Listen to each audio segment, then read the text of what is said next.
Hello, everyone. Welcome to All Things Episcopal, where we talk about anything and everything related to the Episcopal Church. This podcast was designed with young people in mind and as a space to learn more about the Christian faith with the Episcopal lens. So in traditionally Episcopalian greeting fashion, the Lord be with you.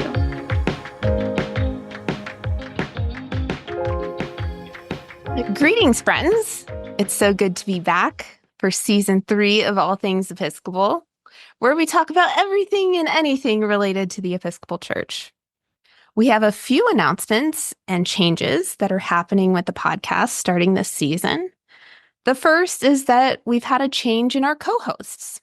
Father David Kendrick and Father Colin Larimore have discerned that their time on the podcast has come to a close, and I am so grateful to have served alongside them for the last 2 years, helping get the podcast off the ground, and for their contributions not only to the podcast, but the wider church. With that said, we have several new co-hosts, not 1, not 2, but 5 new co-hosts. Which brings us to the second announcement of the All Things Episcopal podcast, which originally was a production of the Diocese of West Missouri and is now formally entering a partnership with the Diocese of Kansas. This has been a long time coming partnership, and everyone involved is very excited about it and where this partnership will take us and how we can better serve Christ's Church. Since there are going to be several new voices on the podcast, we want you, the listener, to know that at any given time, you'll hear at least 2 to 3 voices at a time. And you will, on most episodes, hear at least one voice from each diocese, the Diocese of Kansas, and one voice from the Diocese of West Missouri. So without further delay, let's introduce our new co-host. We're going to start with Mother Caroline. Hi, I'm the Reverend Caroline Howard. I serve the Diocese of Kansas as the Curate for Creation Care and as Vicar of St. Mary's Episcopal Church in Galena, Kansas. Hi, I am the Reverend Karen Schleba, and I serve as the Youth, Young Adult, and Campus Missioner for the Diocese of Kansas, correct? Sorry, yes, the Diocese of Kansas. Okay. Hi, I'm Hayley Cobb, she, her pronouns. I'm a member of Christ Episcopal Church in Springfield, Missouri, in the Diocese of West Missouri, and I serve on the youth leadership team there, helping with the youth program, and am involved with diocesan youth stuff as well. Love getting to help out there. I'm also a member of our Diocesan Council. Hi, I'm the Reverend David Wilcox. I serve in the Diocese of West Missouri as the Missioner for Youth Ministry, and this is not my first time on the podcast, so it's good to be back, and my preferred pronouns are he, him. Hey, friends, I'm Claire. I am a lay minister here in the Diocese of West Missouri. I am also a postulant for holy orders in the Diocese of Kansas, so I'm living the best of both worlds right now. And I work with children, youth, and young adults, specifically within the college realm. And yeah, I'm just living my best life over here in youth ministry and children's ministry world. So with this introduction of new co-hosts, we also wanted to ask them some questions about how do they find themselves in the Episcopal Church and their journey. So I'm going to invite Mother Caroline to start us off on how did you find yourself in the Episcopal Church? So I'm what they call a cradle Episcopalian. I'm a lifelong Episcopalian, grew up in the same small parish that actually sent me to seminary. So I have been part of the Episcopal Church, but also part of this small parish for my whole life, which is a really special experience. And I've experienced that, that tradition through so many different stages of life. It very much feels like just a core part of me.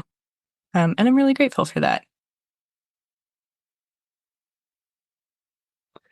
Well, this is Karen, and I am not a lifelong Episcopalian. When I was a young child, we went to a Mennonite church, and I think what happened is that my parents didn't like the new minister there, and so we kind of stopped going to church for a while. And then their like really good family friends invited us to their church, and it was an Episcopal church. And I still remember that we went and like visited the church building before we actually went to church there. And the woman in the family that was inviting us, her name's Chris. She like showed us all around and like showed us how the kneelers worked and like made jokes about all the like standing up and sitting down that Episcopalians do, and showed us the Book of Common Prayer, and just kind of helped make us feel comfortable in the space before we went to church for the first time. And then I went to summer camp right here in the Diocese of Kansas at Campwood YMCA. And I was pretty much hooked for life after that point.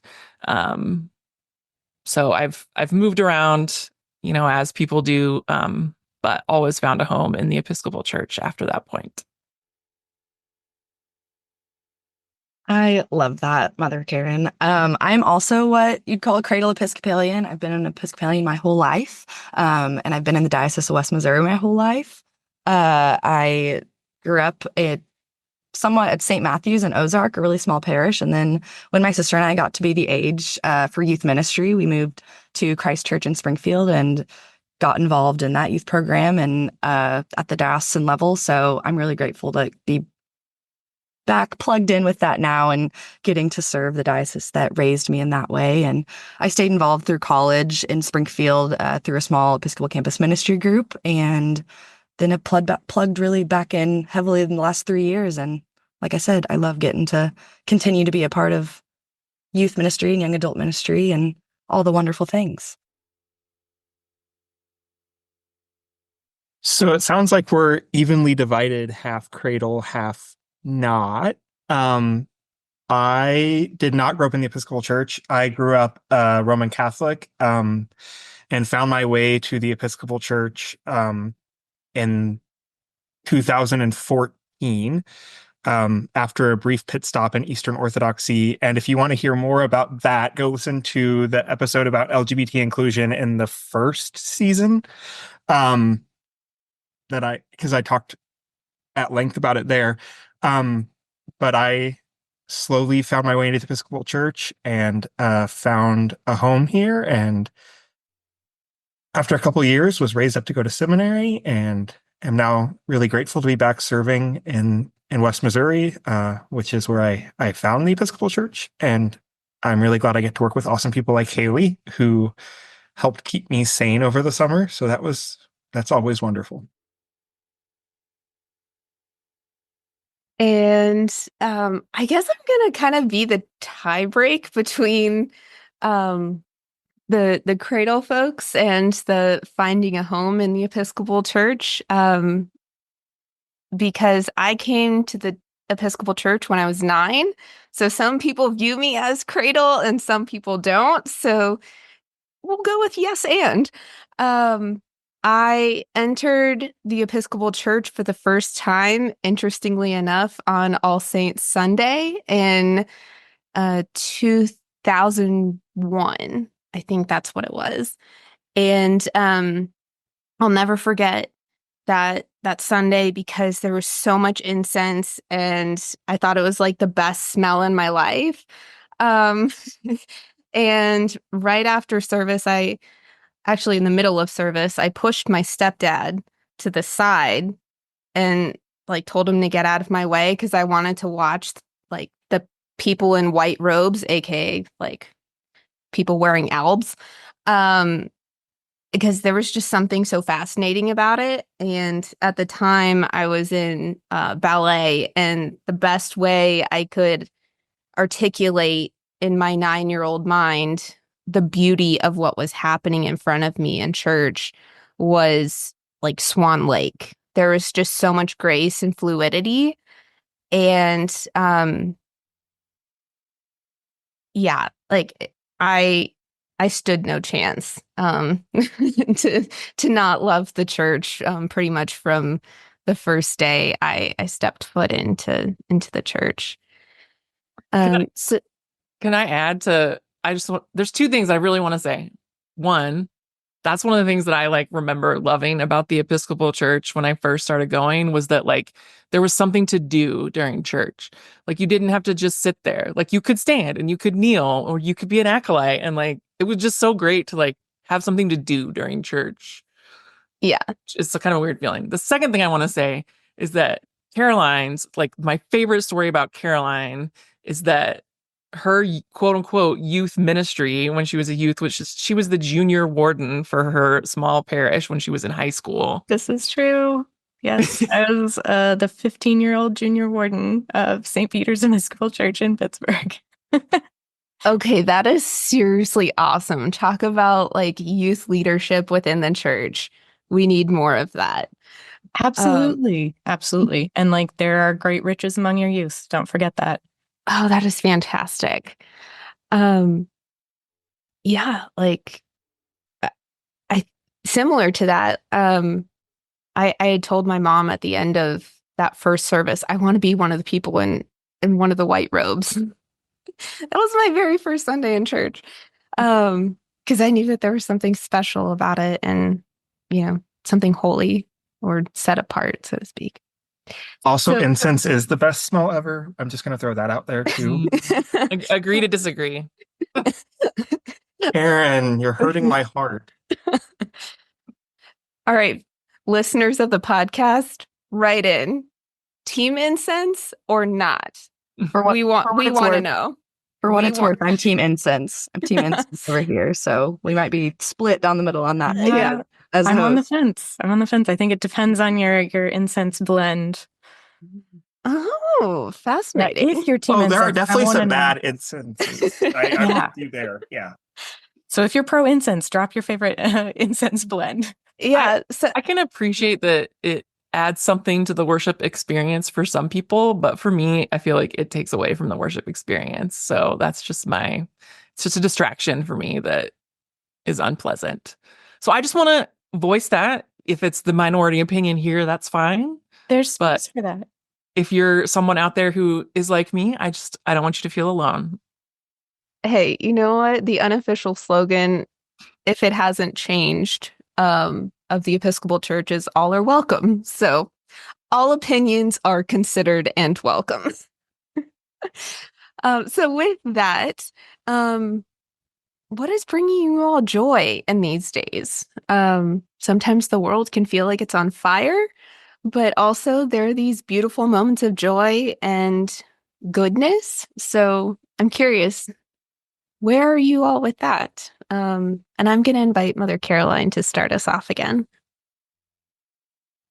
I think I've been leaning, as I often do in times of overwhelm, to very real bright spots and places of joy in my very real life. So I can often get so overwhelmed by kind of the issue of scale. When I try and just think too broadly, I freeze up. And so my defense mechanism to that is just remind myself of the goodness that's really present.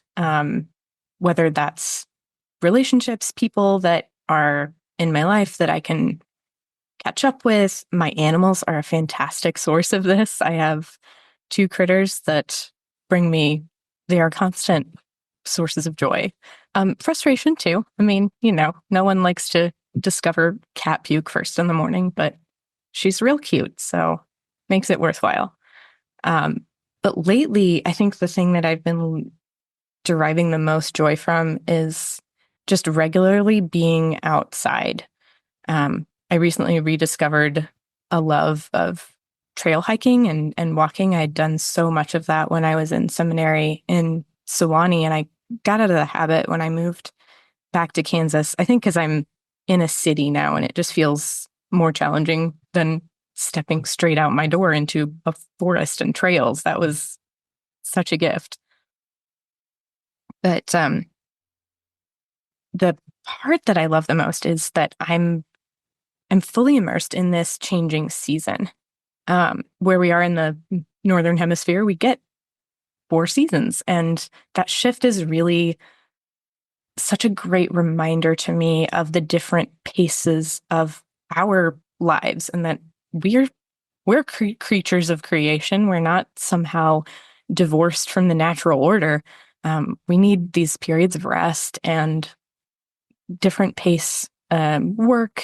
I work in a garden most days, and we just wrapped up our growing season, and that's a time of long, long hours and a whole lot of work, and work that will not wait. Like, I better go pick those tomatoes or they're going to be splitting by the morning. And now we're moving into a much calmer time, and I love taking space and taking time to just go be in it.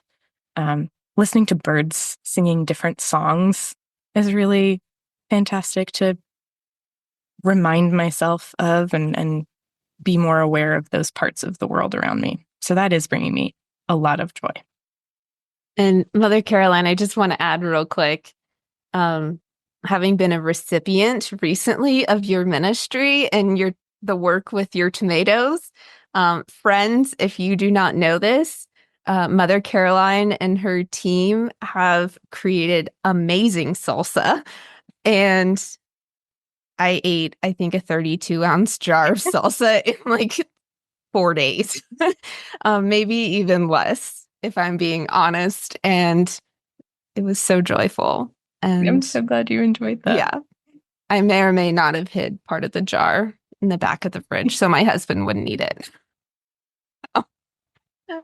Anyways, Mother Karen, same question to you. What is bringing you joy in these days? A few weeks ago, we just have a really good group of young people at our Canterbury house at the University of Kansas this year. It's a newer group. It's a lot of freshmen and sophomores, and they have a lot of energy, and we've had some really good conversations about faith. But honestly, the thing that brought me the most joy is that one of the students asked me to come to his dorm in my full priest garb and bless his lobster. He has a pet lobster in a tank in his dorm room. And so we went, me and another adult, and then like 4 or 5 kids from the ministry. They're not kids, they're young adults. Sorry.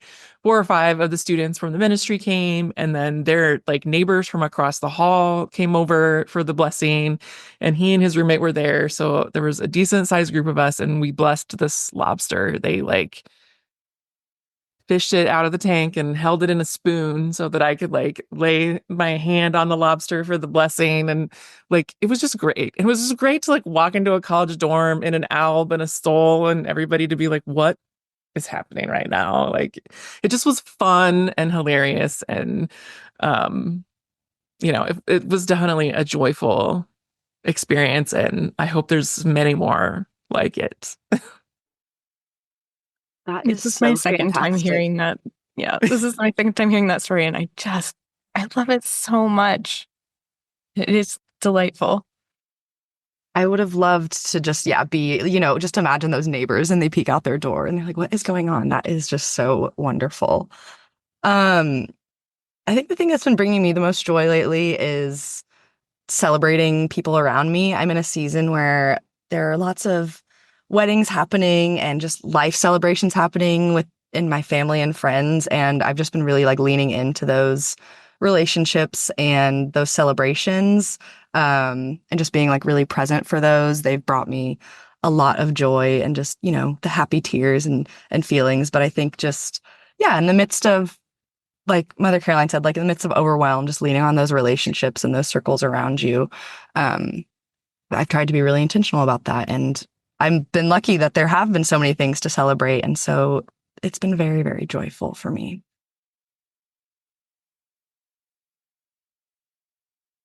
So one of the things that always brings me joy is we have 2 dogs. One is 3. Her name is Ollie, and we just recently got a new puppy her name is Pixie, and a friend of ours found her on the side of the Paseo, which is a major like street here in Kansas City, if you're familiar with it. And just watching them interact, because even though she's only 3, Ollie has become like the old soul grumpy dog, and Pixie is my husband affectionately referred to her as a crackhead dog. She's just like a crazy ball of energy, and she irritates Ollie so much. But then, like the other night, we were just laying around the house, and they were like cuddled up together on the dog bed. And so I don't know. It's just fun to watch them interact and like develop as like distinct personalities.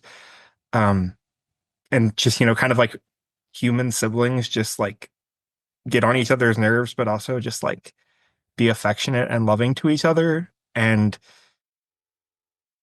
it's just nice to be able to tune out all the other noise in the world and just kind of enjoy them and like their carefree nature, and like the fact that nothing makes them happier than when we get home at night. Like I don't know. I love dogs. So that's kind of what is bringing me joy lately.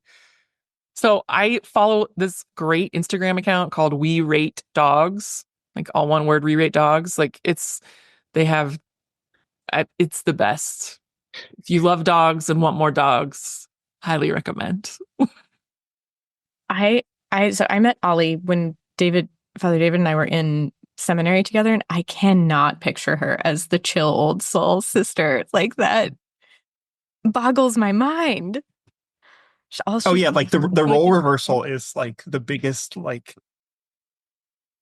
it happened overnight. She's just like grumpy and old now. Like all the energy is like, I mean, she's still got a lot of energy, but it's like just comparatively, it's wow. She just needed to be a big sister. Apparently. Even when she acts like she's mad about it. That feels very true to being a big sister. Yeah. Like I must be allowed to be annoyed to express how much I love you. Oh, so very true. Speaking as the eldest child, the only girl with 2 younger brothers. So I can certainly relate to that. I too have a dog. He just turned 1. His name is Orr. And no, it's not because I love conjunctions. It's because my my husband, when we got our newest dog, he really wanted to keep in line with a Hebrew name. And so for our listeners, if you're not on your not on the up and up with your Hebrew, or means light. And our dog or found us 3 days after we had to say goodbye to our previous dog. And he just walked up to me and plopped himself on on top of my feet, and it was like he found us in a moment of darkness. So my husband was like, yes, we're naming our dog Orr. So we call him Baby Orr because he's coming in at a hefty 40 pounds for a German Shepherd lab mix a year later. And I'm like, I don't think he's really a lab shepherd mix at this point if he's only weighing in at 40 pounds. So, yeah, he brings us a lot of joy. He has kind of baby Yoda ears as well. Father David has seen some pictures of my dog, and his ears are a little too big for his head. I can attest to this and to his overall cuteness. Yeah, he's pretty cute. He's pretty fantastic.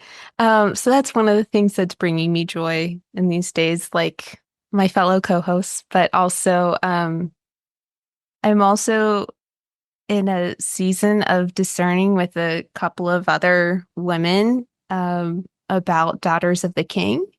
And so at the risk of sounding even more like a church nerd, that's bringing me a lot of joy because it's making me think about new ways of discernment and prayer and what my role as an individual Christian first can be, and is. So that's been bringing me a lot of joy just to sit and contemplate all the time, which is pretty awesome.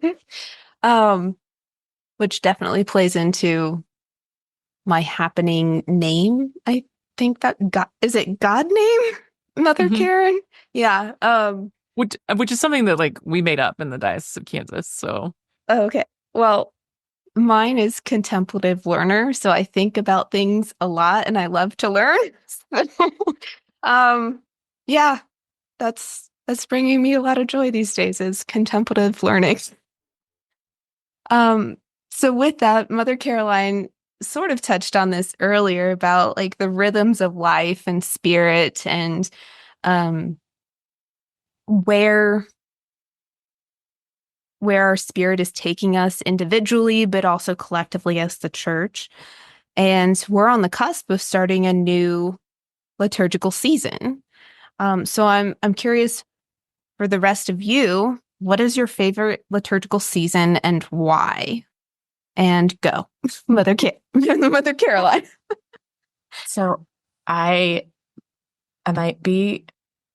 might catch some resistance. This may not be always considered a full season by some, but my favorite church season is the Triduum, which is the 3 days before Easter begins.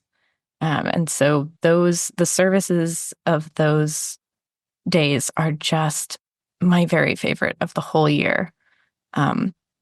Pretty much all of Holy Week, I just think is very special between, Palm Sunday through the first Sunday morning of Easter. It's just the heightened emotion, the pageantry. I mean, I think this maybe outs me as like a former theater kid, but yeah, I love that. I love the pageantry of that. And I kind of think that one of my favorite parts is that it breaks us out of our usual rhythm. The church year has many of those changes that help sort of disrupt the rhythm enough to keep us engaged and interested. But man, Holy Week, the Triduum is so powerful. And I had my first Holy Week with my parish down in Galena this last year, and they very gamely did whatever I asked them to do, and I wanted to do it all. So they had the foot washing on Thursday, and our Good Friday service, and the Easter Vigil, and there was perhaps different drama and pageantry than I was anticipating. We didn't have a Paschal candle. I didn't think to look for that until Friday evening. So that was maybe some different excitement than planned, but we figured it out. And it was just a deeply holy experience. In part because I was, able to celebrate this for the first time as a priest, for the first time with my parish, with the people of my parish. And yeah, it was so beautiful. I've enjoyed that service, that week, my whole life. I have loved them, but this last year was such a cool shift, getting to be the one, directing those liturgies and doing the planning with our volunteer organist and finding readers, finding ways to make some of these services, which can be pretty elaborate, work for a parish that has, an ASA of 17. So it was all the things that I've always loved about it, expressed in some new ways. And also kind of like, I was thinking about, Karen, what you had said about there's something appealing about the Episcopal liturgy where you have something to do. And man, those services really give you a lot to do. You get props, there's candles, we're going to do foot washing, we're going to make you uncomfortable, all kinds of things. So that is definitely favorite church season and why, from me. yeah. I was talking to a young adult recently and trying to reference something from those services, and she was super embarrassed to admit that she'd never been to any of them. And so I just said, it's okay. I frequently hear rectors say to their parishes, I challenge you at least once in your life to go to all of the Holy Week services because That's a lot. it is a lot, and they're also amazing. So don't knock it till you try it, I guess. I don't know. I think my favorite season is Epiphany. I love the idea that, the Epiphany is when the three wise men arrived to see the baby Jesus, which some say symbolizes that Christ is for all, not just for the Israelites. And so it's a cool symbolism, but like, honestly, the best part about it is just that all through Epiphany, we hear the miracles of Jesus in the Gospels every week. And so it's just a fun time of year to be in church and hear those gospel readings and hear preaching on those gospel readings, or get to write sermons on those gospel readings. And it feels like a little bit of a celebration, but not like an over-the-top celebration like Christmas and Easter are. So a hopeful, inclusive, action-oriented season. I love that. I think I had thought about this a lot. I think my favorite would have to be Advent. I think for me, when it rolls around, every year, it's a pretty dreary time, just generally in life and living in the Midwest with, our dreary winters sometimes. And that time and like dedicated time of introspection, like reflection, and then that knowing of the coming hope, is just gives me a lot of joy. And going back to, what brings me joy, I've been thinking about that a lot. We're doing a confirmation class with a handful of our youth right now, and we were talking about Advent coming up recently, and they were kind of moaning and groaning. They're like, I don't know, like it's winter. Like, yes, they're like, when's Christmas gonna get here? We're like, guys, no, like really, really reflect and like sit in and like let's take this time to really like reflect on that anticipation in Christ's coming. So for me, it's preparing for that celebration is really peaceful, and it gets me centered on, my faith, and I just love it. As I was thinking about it and thinking about this question, Mother Catherine Mansfield, last Sunday, her sermon, she talked about the question in the Catechism, what is Christian hope? And it says, the Christian hope is to live with confidence in newness and fullness of life, and to await the coming of Christ in glory and the completion of God's purpose for the world. And as I heard that, I was just like, what better, reflection and kind of thought as we get closer and closer to Advent. You liked it so much you memorized it? No, I liked it so much that as I was sitting here and remembering it, I looked it up. So I wish I could say I just had it memorized. It stuck with me, but it stuck with me enough that I remembered to look it up. But it did. It struck me as like, oh yeah, like this is a good time, and I'm looking forward to it. Is it a cop-out to say I don't know if I can decide? Yes, what it my is. favorite is. It's a total cop-out, David. Yes. I really like. It's pretty evenly divided between Advent and Lent. I like the quiet reflection and kind of internal focus of both seasons. But if I had to choose, I'd probably say Advent, because there's a bit more hopefulness to the season. Not that I think Lent should be like dreary and, miserable or anything, but Advent lends itself, I think, a little bit more to hopefulness. And I really like the countercultural aspect of it, because we live in such a commercialized world where, my neighbors already have Christmas decorations up and it's not even Thanksgiving. So, and I heard Christmas music at the coffee shop the day before Halloween. Like, yeah. Uh, and so I like that the church calls us to kind of slow down and take a breath and kind of offers that like season of reflection and preparation.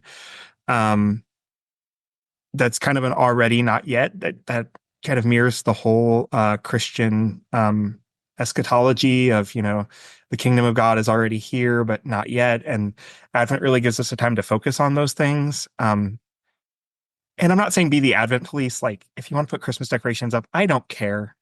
I mean, I might judge you a little bit, but I really don't care. But I like that it calls us to kind of to be a little countercultural and to take that time to take a deep breath and to just kind of rest in hope, knowing, the end of the story, knowing what's coming.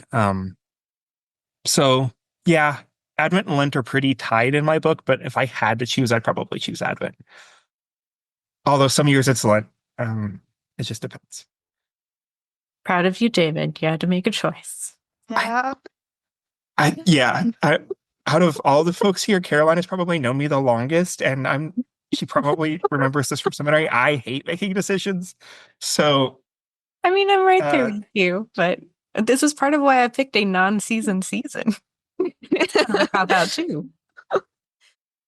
Hey, again, all are welcome here.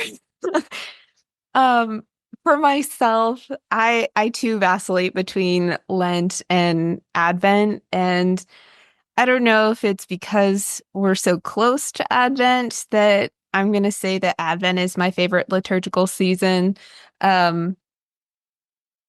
or maybe it's some other reason that I haven't thought of.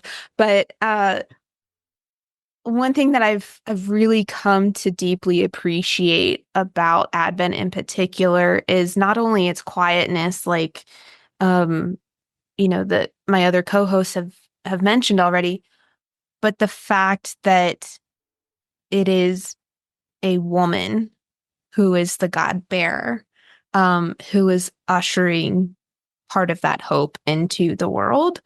And I've heard this said several times, like, how many times did, God or the angel Gabriel have to knock on other doors before they got to Mary? And she just so willingly says, yes, let it be with me. I find great empowerment in that, being a young woman myself. But also like raising up the lowly and remembering to whom Christ aligns himself with. And I also love that it's the start of a new liturgical year for us. It's like we get a reset with new hope, new life, all of the good things. And another benefit to Advent and Lent is you get to wear pink as a liturgical color. Hey, yo. Gotta taste Sunday. Yeah. Sundays a year. Yep. Me and my pink glitter sneakers will be rocking it on, was it December 15th this year? December 15th, I think is Gaudete. That sounds right. Third Advent. Okay, so I've asked you all a bunch of questions because I'm a question person, because I love learning. So what is a question that you all think is underrated? I think this is going to be my turn to say that I'm having a hard time choosing. So I'm an external processor for sure. I kind of backtrack there mid-sentence. I require a balance between both internal and external. So I was texting a friend earlier, like, man, what do I say? It's like there are too many good choices. And I think I'll just say, like, anything you can ask that invites the person's curiosity about themselves. And I can't take credit for that. That was totally my friend who brought that up. But yeah, the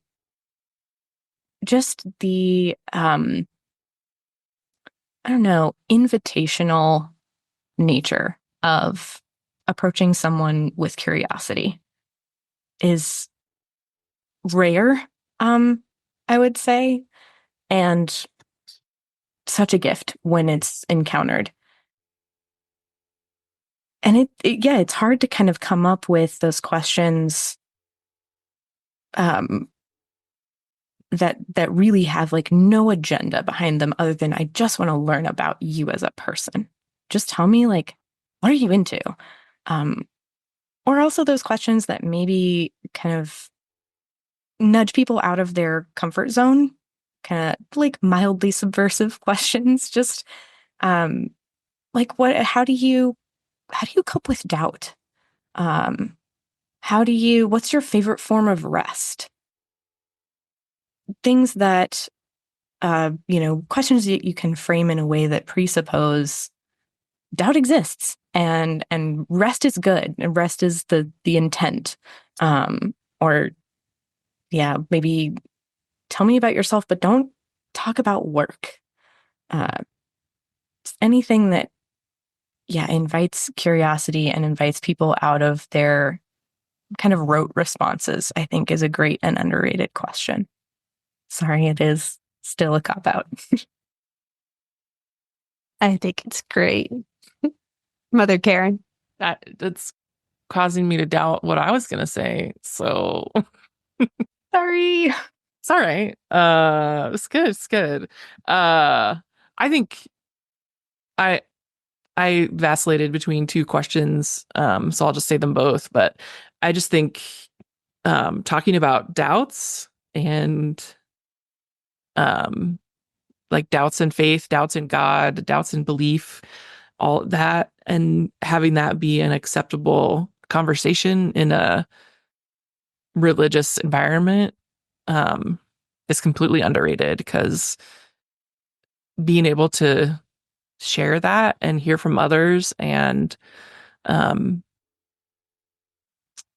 use that to guide conversation, I think is really important to people growing in their own faith and their own belief.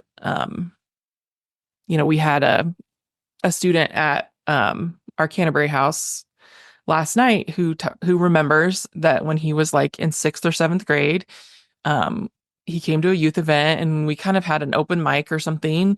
And he basically got up there and said, I don't believe in all this stuff. I don't believe in God. And everybody was just kind of like, okay, cool. And like just having that as his background of like, I just went to this Christian weekend retreat surrounded by all these other Christians, and I told them that I think that they're all full of hooey. And they all just said, whatever. Like, we still love you. You're still welcome here. Please come back. And now it's whatever, 6 years later, and he's a freshman in college and he's still coming to church stuff, and he's gone through a lot and he's still trying to figure out exactly what he believes, but he does feel like there's something, he's not one of those people that thinks there's nothing. And so, I just think being open to that and accepting of that and willing to have conversation around that can never be discounted. And I just think is really important. I love that you mentioned that this person is still returning and they aren't dismissing, but they aren't saying absolutely yes, like this is what I believe. Because it proves that the Spirit is very much alive and at work in the world. Because I think that's, for lack of better words, like half the battle with talking about faith, talking about spiritual life, talking about journey on how to making meaning and having purpose in life, is to have that constant sense of wonder and curiosity. And I think the Spirit is at the center of that for sure. So I love hearing stories like that. Thank you for sharing that one. Hayley? Yeah. Under a question I don't know, I feel like I don't ask myself enough or, just don't hear enough is what is worth spending more time on. I feel like so often things get focused on what we need. Like our list is getting so long and we're getting so overwhelmed. So like, what do we need to take away? What do we need to omit from this to, better focus on these other things?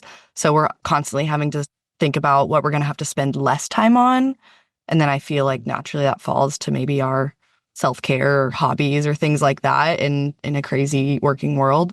And so I think really taking time, both like asking others and yourself, like what is worth spending more time on and prioritizing that and spending time with that question is underrated. And I think it could really, I don't know, for me, the times that I've been asked that, it does kind of stop me in my tracks. I'm like, oh, I've never framed it that way. I've always framed it the opposite of what I need to spend less time on. And like I said, it's like your personal life and your time with your people that gets cut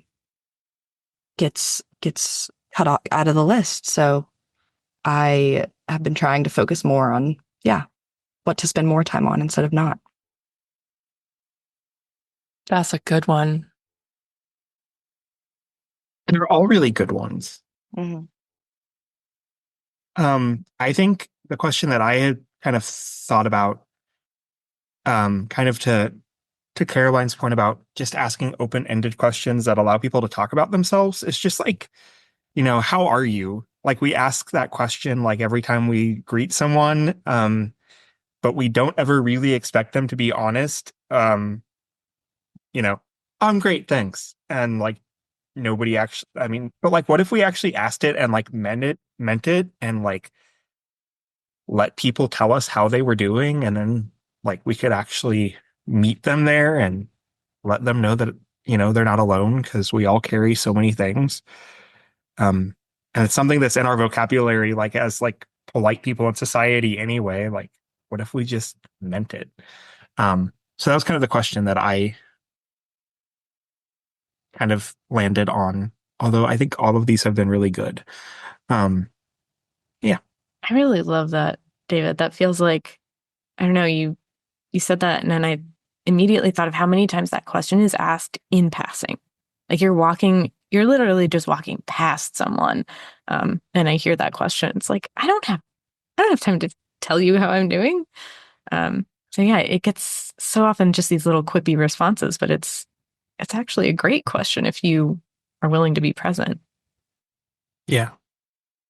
I think we need more of that willing to be present in the world, especially right now, because there is so much going on. And I think everyone is kind of needing somebody to talk to. So One more time for the folks in the back. My question is kind of a hybrid of, like, I guess all of y'all's, which is, what is the best part of your day? Not what did you do today? What, like, how was your day? What was the best part of your day? And I cannot take credit for that question. My mom was the one that made us respond to that question every night at dinner from the time I was in elementary school until present day when we were all together. Because she's like, you could have bombed a test. You could be having a really hard time at work. You could be in an argument with someone, but there's always something even minute that you can be grateful for, or that you can see some sort of goodness on. And it's rippled out because I know of one other family that started doing that with their kids, and their kids are now in middle school and they're like telling their friends about it. And then when my husband and we got married, we started doing that at dinner. Or like just before we go to bed, we always ask each other, what's the best part of your day? And Because even when the world feels like it's on fire, and it feels like that a lot of the time, literally and figuratively, there's always something to be grateful for or something to be thankful for. So it makes me think of our, like, how we do highs and lows. I do that with the youth all the time, and the campus ministry at Kansas State University, they do it every week with their whole group. They go around and everybody shares a high and a low, and like, it just really gives you a good sense of what's happening with people, and a way to support people in what they're going through and create community. And yeah, and there's always, the follow-up question of, okay, I'm either going to check in on that person later, or I'm going to celebrate that like right now, and be like, oh, that's so awesome. I'm so excited for you. Or let's get coffee and I want to know more about that, whatever the topic is. So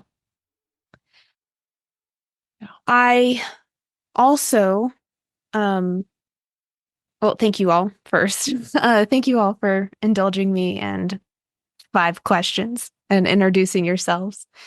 But I also want to mention that there are 3 other folks that are going to be involved on the podcast production. One is Chad Sanuda. He is the Director of Communications for the Diocese of Kansas. So if you are a Diocese of Kansas person, look for e-communications from Chad and the diocese about the podcast. And then Zach Phillips is also the Director for Communications for the Diocese of West Missouri. He is also involved in the podcast. And we also have one person who is tied to neither diocese. He is our producer, one of the producers of the podcast and editor. His name is Loren, and he works for Resonant Media. So we are very grateful to him and his team for continuing to support us in this ministry and this work. So I wanted to name those 3 people before we close out this first episode. And because we are a people of a prayer book, and just people of prayer in general, I'm going to invite Mother Karen to close us out in prayer. Well, I'm going to share a prayer that the Episcopal Diocese of Atlanta shared on their youth Instagram this week, because I just thought it was absolutely beautiful and encompassed so much of what our young people are experiencing right now. So the Lord be with you. And also with you. And also with you. God of kindness, who breathes life into each new generation, we thank you for the gift of youth. Give us the courage to ask bold questions, the wisdom to listen to the people who have gone before us, and a passion for both justice and mercy. As we walk through a cynical world, tether our hope to you through the mystery of faith. May we find strength in our community, creativity in our tradition, and joy in the promise of your kingdom. Through Jesus Christ our Lord, who has called us to a life of love, purpose, and peace. Amen. Amen. Well, thanks, friends. It is a joy to do ministry with you, and I am so excited for season 3. For our listeners, thank you so much for continuing to join us in this ministry, and to be faithful listeners. Submit any and all questions that you have to us. We love receiving them. Be well, friends. Go in peace. Thanks be to God.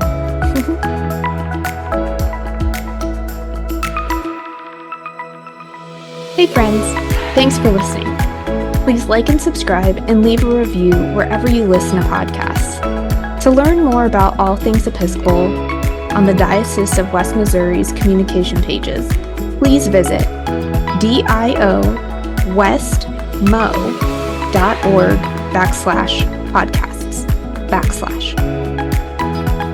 And in the Diocese of Kansas, please visit edokformation.wordpress.com / All Things Episcopal Podcast. All Things Episcopal Podcast is a production of the Diocese of West Missouri and the Diocese of Kansas, in association with Resonant Media.